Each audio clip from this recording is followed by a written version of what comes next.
Hi everyone. Good morning. It's Bree. I usually I plan my lives out a little bit more. Might put up a little thing like going live tonight. But over on my Facebook page, a lot of times I just take out my phone and I go live and I share some thoughts. And I thought I would try that on here, see how it goes, see if any of my friends or anybody join in. Um, I felt like coming on because it's Monday morning. We're just getting off a weekend. We're starting a new day, a new week of quarantine. And I know Mondays before quarantine could be a little tricky for some people. And now during all of this, as I sort of check in with friends and stuff, I realize that Mondays could be really difficult. It could be a really difficult day thinking that, like, oh, we're starting another week, another Groundhog's Day week of the same stuff. And I wanted to come on because I just hosted a Zoom meeting for some really special and wonderful adults. I work with adults that have autism and differing abilities, and we are trying to provide them services using technology that the kids are using for school, like Zoom and Google Meet and all that stuff. And I had about 10 adults on there with special needs and trying to explain to them the importance of wearing masks and gloves and washing their hands and why to do that.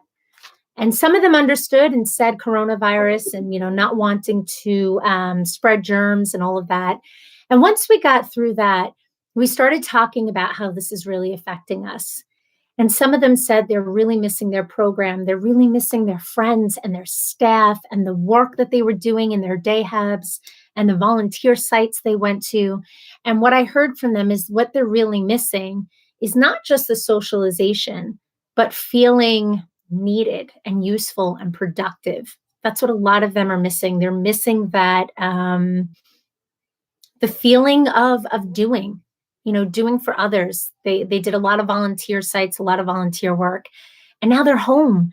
Like all of us, they're quarantined home, and it's just one of those things. I often say that it is okay for all of us to feel however we're going to feel during this. We're human, and I go through my range of emotions, my roller coaster, where it could be one day and I'm like this with my emotions, where I'm sort of like grieving the way things were. I'm scared, I'm happy, I'm excited, I'm frustrated, I'm mad, whatever it is, and I'm sort of like la, la, all over the place. And I've been telling myself, and I truly believe it, that just as a human being, I'm entitled to every single feeling I have. I'm entitled to feel however the heck I want to feel. Hello to people. Say hello. Say hello. I don't know who's here. Um, but the important thing is that we realize that if we're in a place of a lot of negativity, fear, upsetment, whatever it is, that we try to find something that allows us to get out of that hole. I always say we can't walk around all the time like, oh, puppy dogs and roses and rainbows, because that's not the reality of anything, even before quarantine. But it's super important for us to have sort of this toolbox of things that we can go to when we are feeling lost. Because a lot of people right now are feeling lost. They're feeling feelings of despair and depression and anxiety, and rightfully so. Their normalcy, their security, their jobs have been taken away. Their health is at risk. There's a lot of things to make us feel a sense of despair, but that's a really dangerous place to live. It's really dark and dangerous. So I was actually talking to the group that I was hosting this meeting with and saying to them, create your toolbox, whatever that is. For me, for anybody that knows me, it's music. I know for a lot of people, it's music. I put on old school hip hop and I think I can dance even though I can't, but it doesn't matter because it just makes me feel good. Other things in my toolbox is that I reach out to people. I have no problem saying, hey, do you have a minute?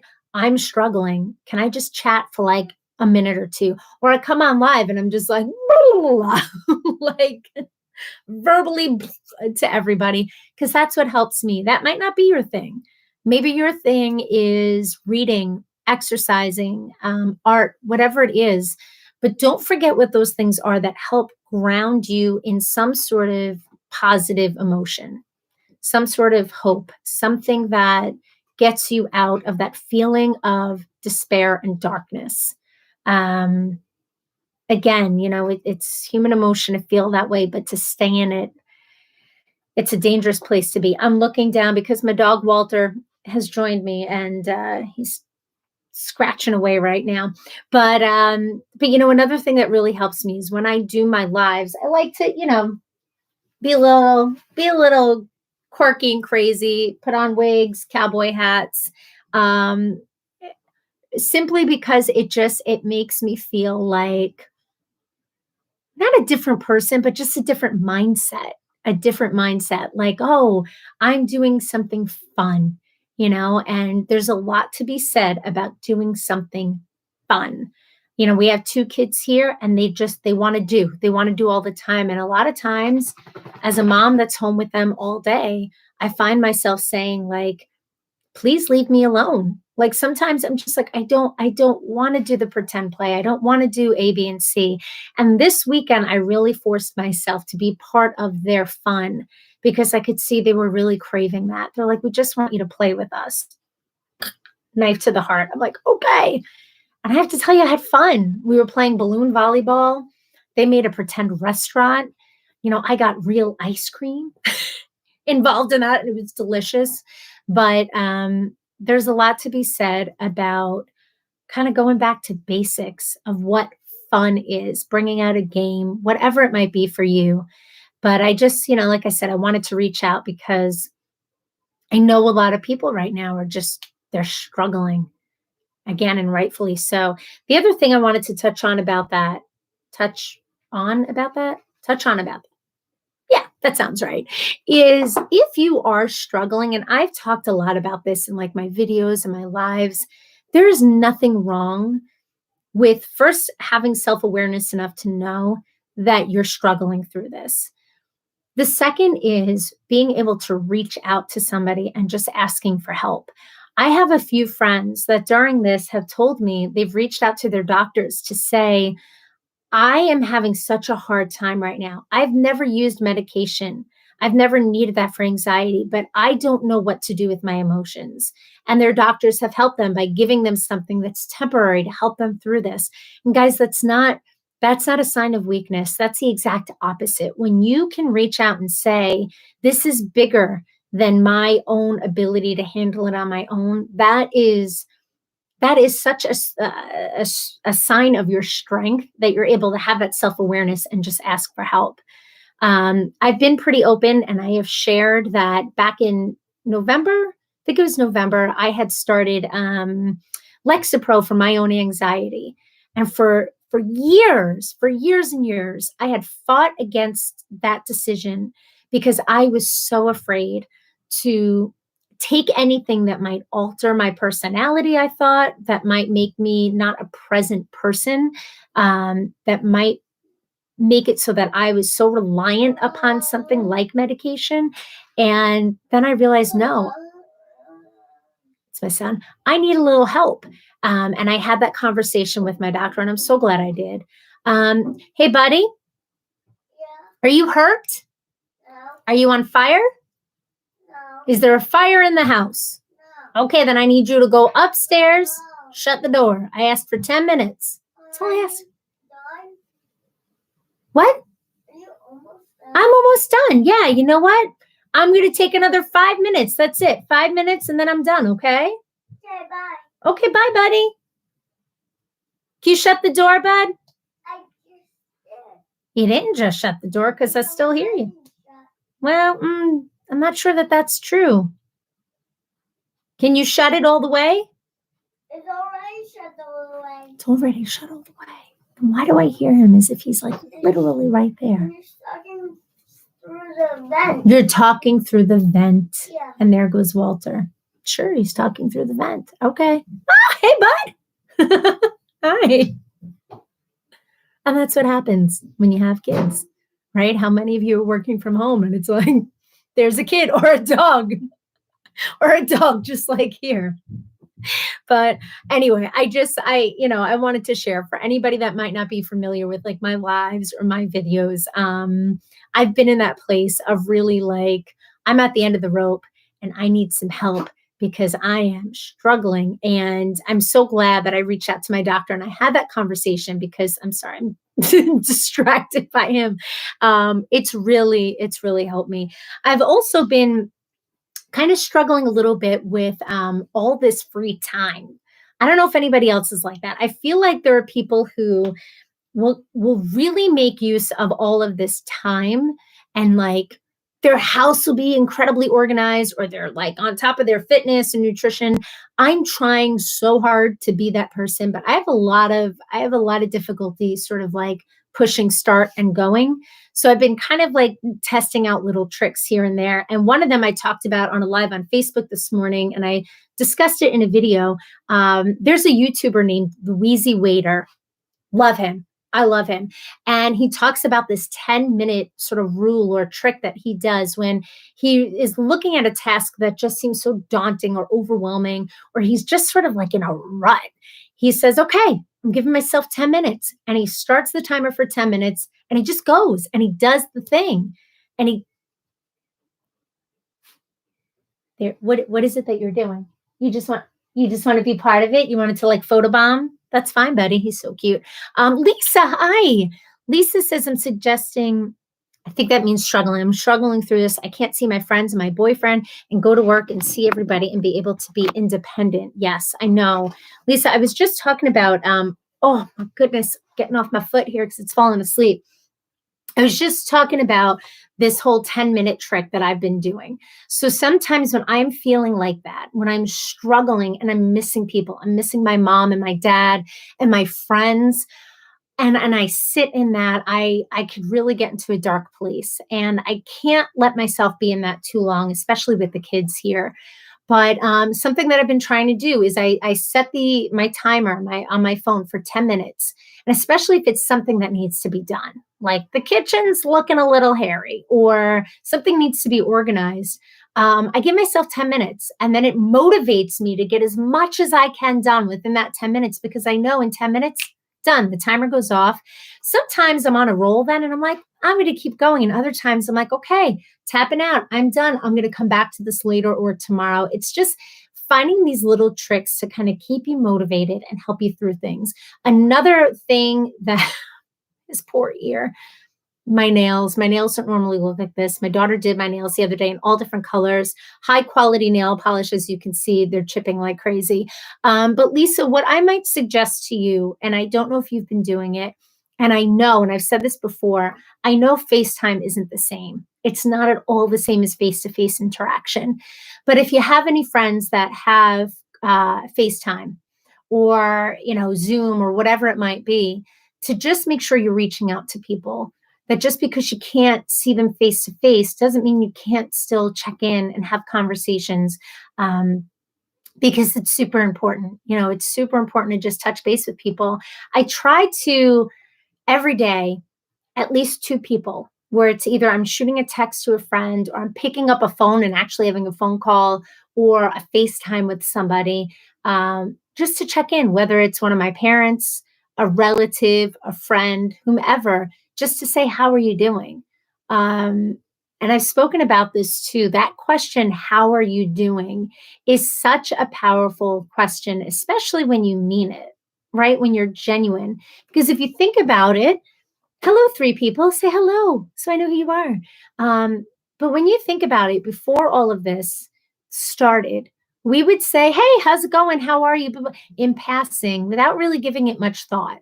And people would say, oh, I'm good. Yeah, I'm good. How are you? Oh, I'm fine. Living the dream was a big thing people at work would say. But when I say that, I genuinely mean, how are you? Especially during this time, because that question can take on a whole conversation. The answers to that can range from, you know what, I'm doing okay, to no, not good at all. Today is a day. And I encourage you guys that if you have that support system of friends, of peers, of coworkers, whomever it might be, family, that you reach out and you say, how are you doing? Really, how are you doing? And be honest with how you're doing, because it really helps to just kind of like get that out a little bit, to just talk it out. Um, I think I already mentioned music. I definitely mentioned music, but music for me, and I know many other people, it's just so powerful.